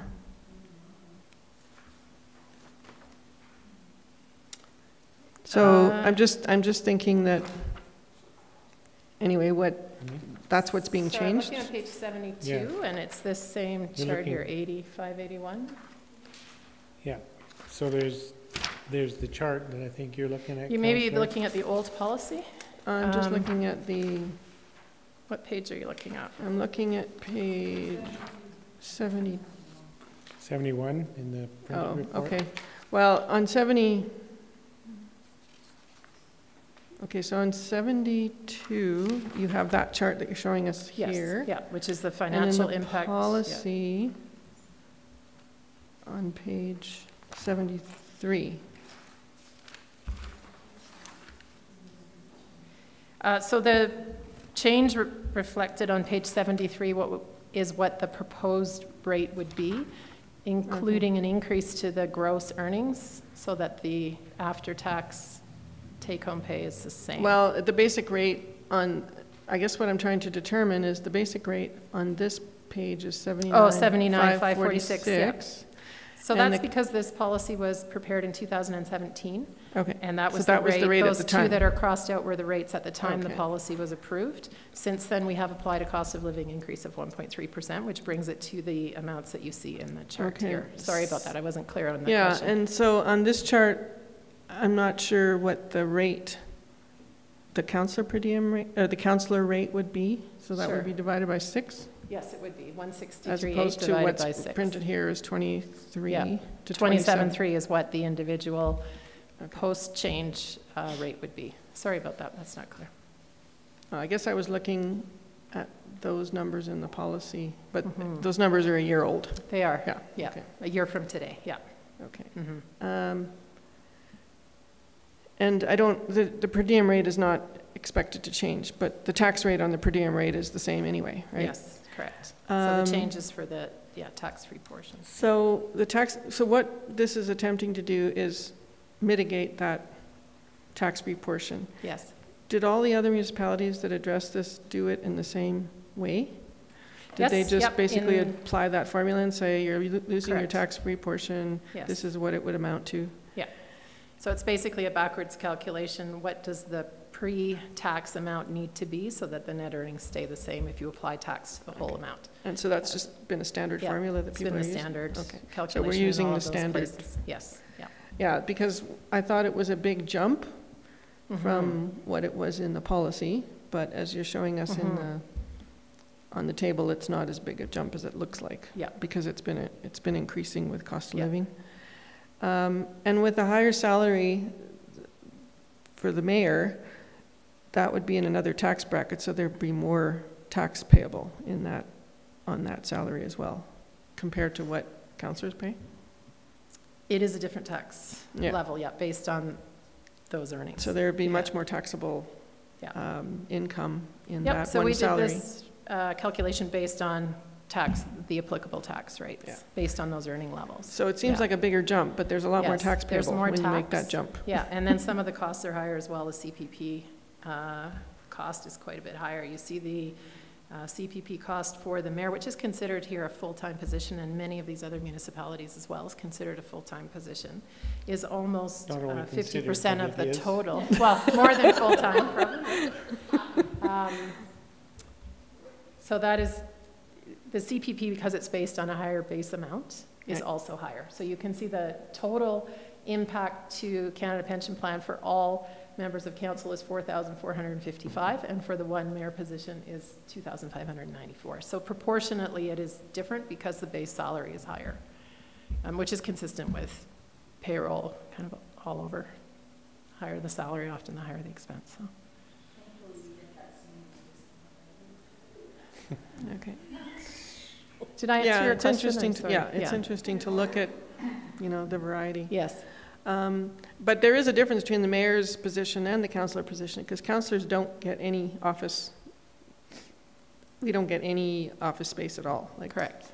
We could work. Well, you can work here. Yeah. Yeah, we can come into the building. You don't have a designated private office. Yeah, but the mayor has that.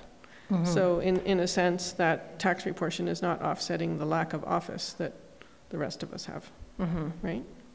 So that's another difference between the two roles. Yep. Is that the difference in support services for, because a lot of people think councillors have offices here in the building. Right, they do not. I'd like somebody to show me where those are. We have a desk upstairs. Yeah. 6 of us share. Yeah. Yes. Yes, someone asked me if I lost my office during the flood, and I said, no, my office is that big, and it's 6 feet off the floor, so no. Yeah. Thank you. Were you finished your presentation? Sure, we can go into questions. It's all good. Yes. Okay. Yes, go ahead. Yeah.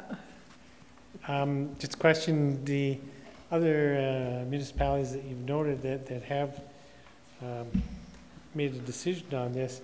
Do you know, I know that the town of Banff had worked through a resident committee to inform this decision. Do you know if that was also an approach in the other municipalities that you note here, or?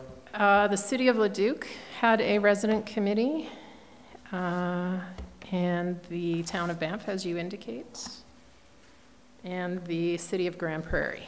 So some of them, not all of them. And those others that you note there moved the initiative through the process in the same way that we are at this time? Yes, that's right. They made a proposal to change their, where this would have been impacted in the council remuneration policy, they have made a proposal to change the policy, and where the impact of this change didn't actually change the policy, they're doing it through the budget process.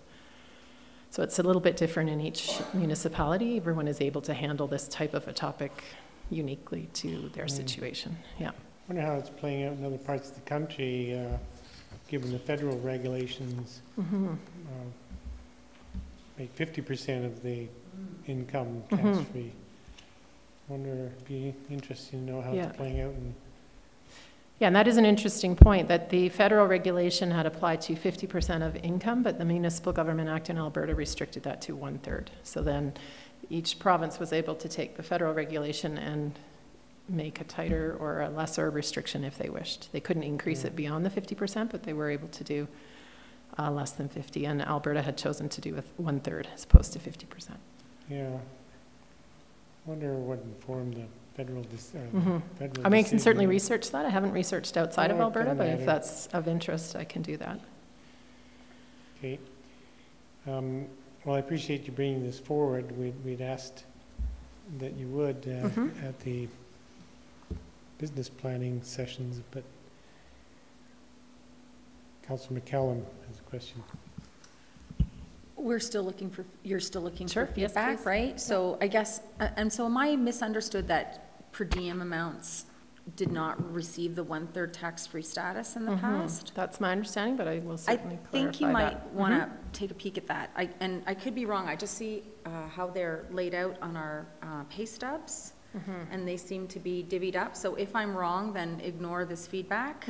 And if I'm right, then it would be great to see some recommendations come back as to address the per diem portion, because I'm pretty sure it's also... Yeah, interestingly, that didn't come up in any of the other municipalities. It's strictly, the recommendations had been based around the base salary. But I certainly will research that further and bring that back. All right, thank you. Yeah, thank you. It's a good question. Anyone else? So just in regards to the option that some municipalities have used to have a resident committee or task force weigh in, do you see a need or value in that? The CAO is saying no. So I'll take that as administration's answer. Do you want to speak to that, or? It is an option used in a few places. It's certainly not the norm. The way that I have seen it play out is that typically in the year prior to an election, the citizen committee would get together and do a salary survey, which we already do.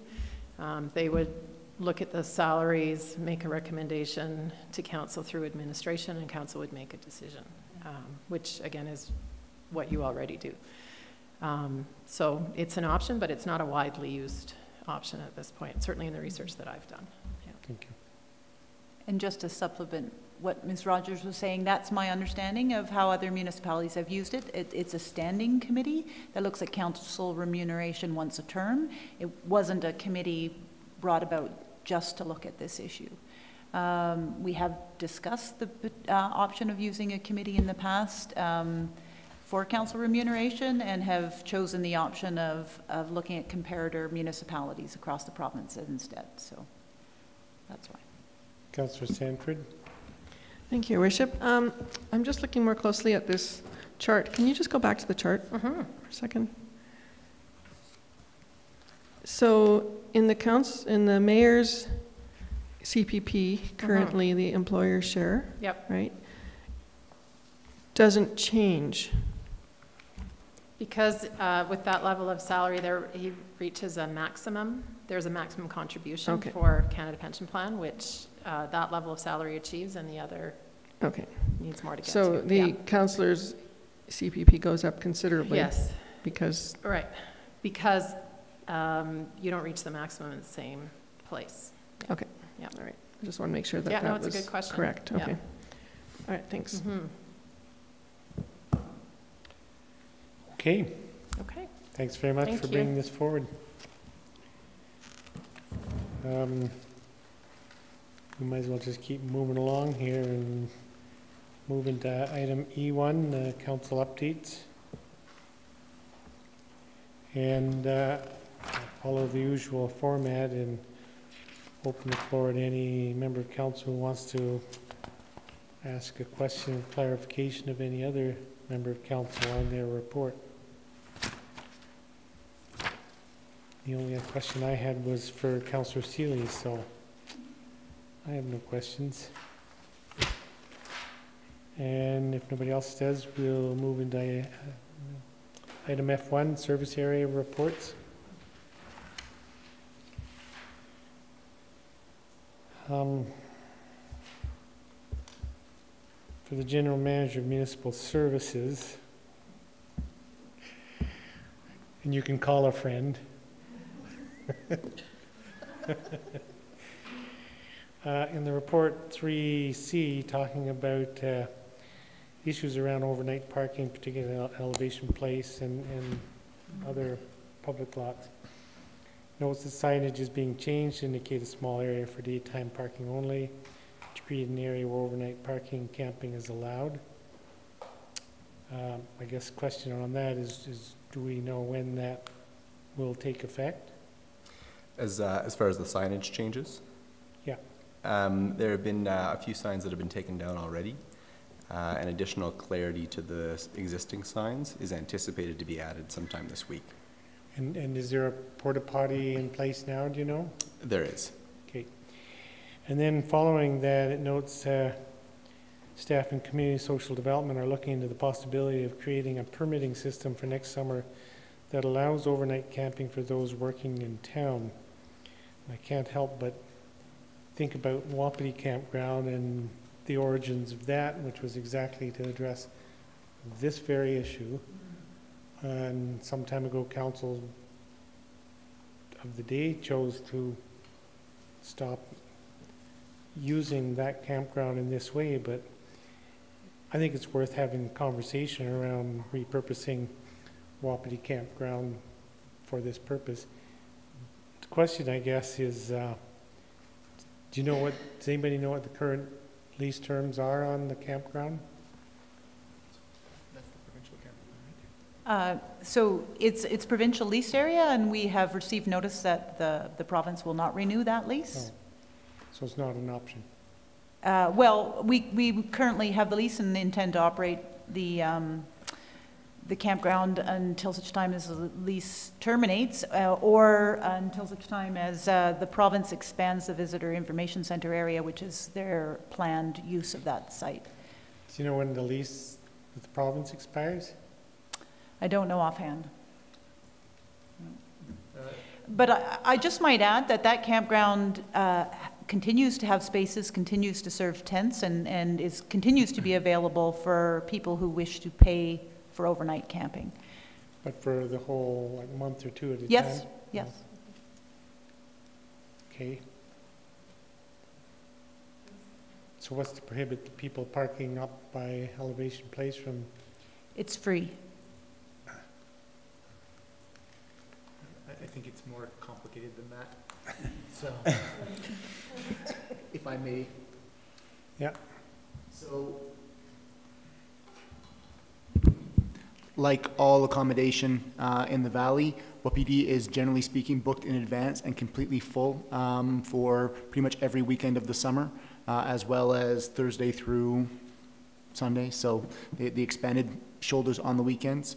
And so people who wanted to use it, especially if you just showed up into town and didn't have something in advance and you were planning to work here, etc., you wouldn't be able to book it for an extended period of time because it's already pre-booked.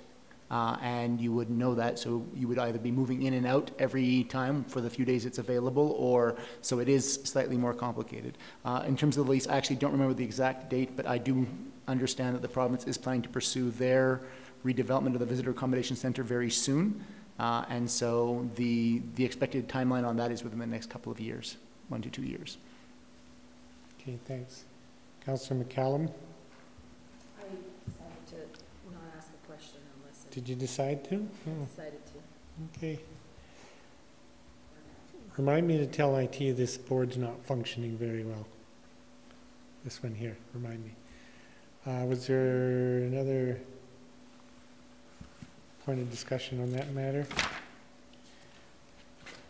Any questions from council for anything under Part A, the CAO's office, or Part B, corporate services, Part C, municipal services?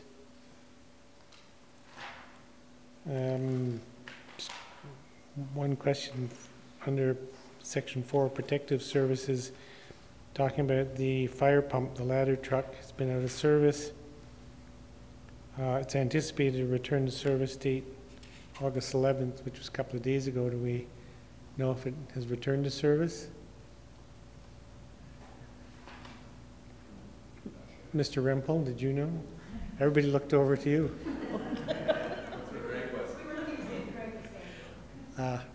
Okay. Just curious.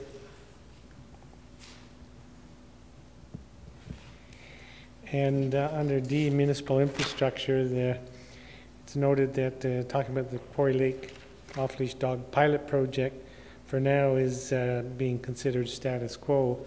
So that means the pilot's continuing at this time to be a permitted use.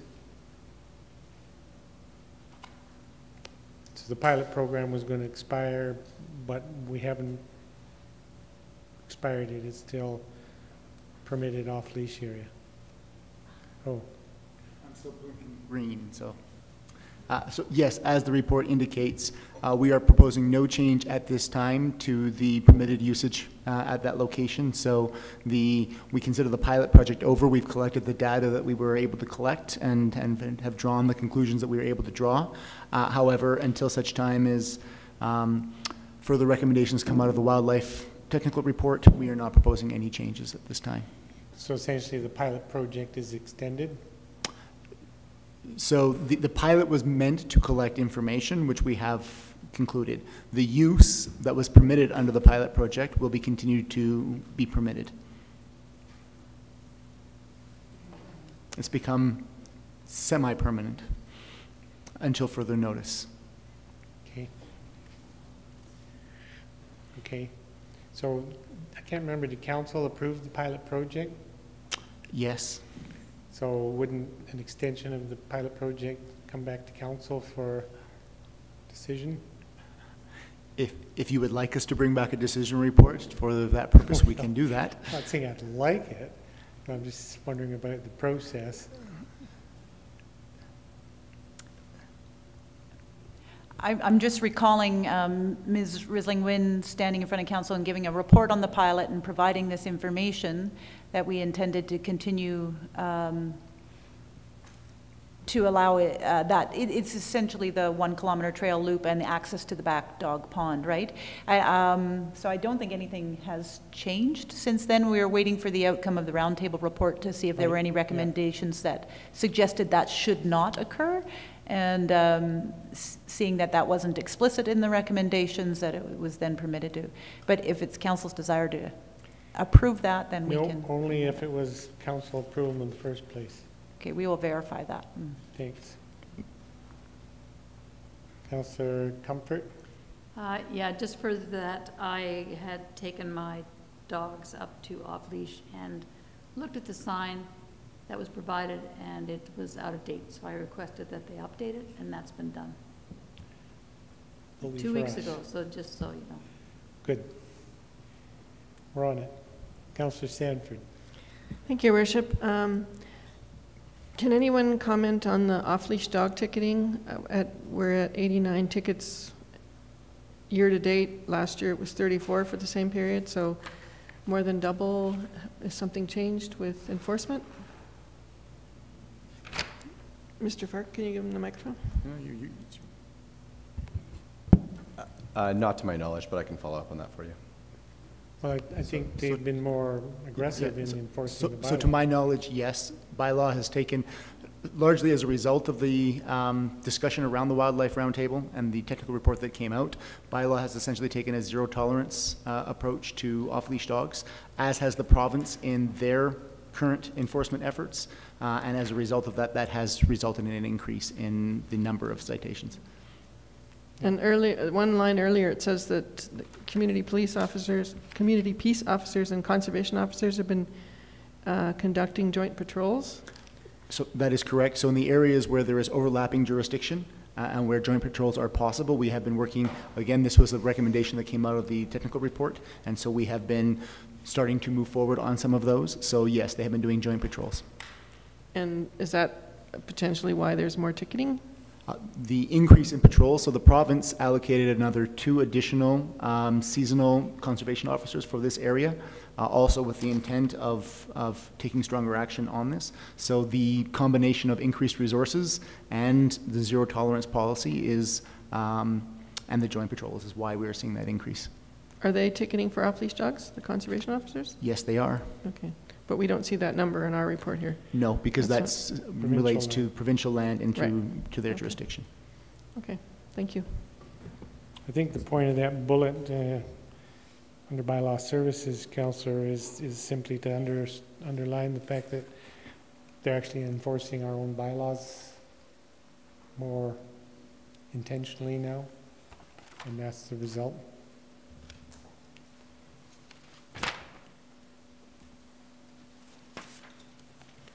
Are there any other questions from any member council on any part of the service area report? Seeing none, moving on to the council resolution action list. Any questions related to that information? If not, Any questions related to the Bow Valley Regional Housing Bulletin for Councillor McCallum to answer?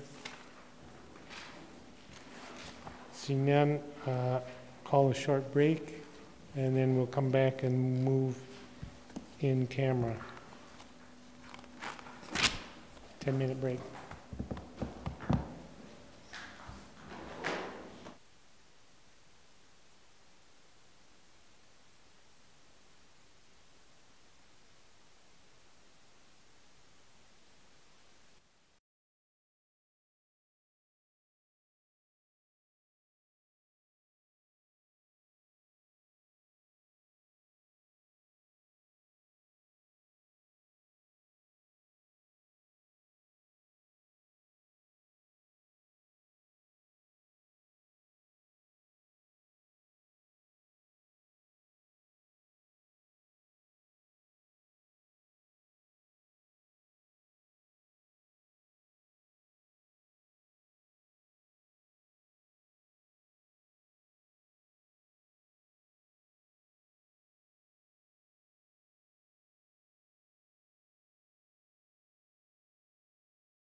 There we go. I'll move that we go in camera. Those in support, opposed, we're in camera. Thanks, Esme, for the vote. Sorry.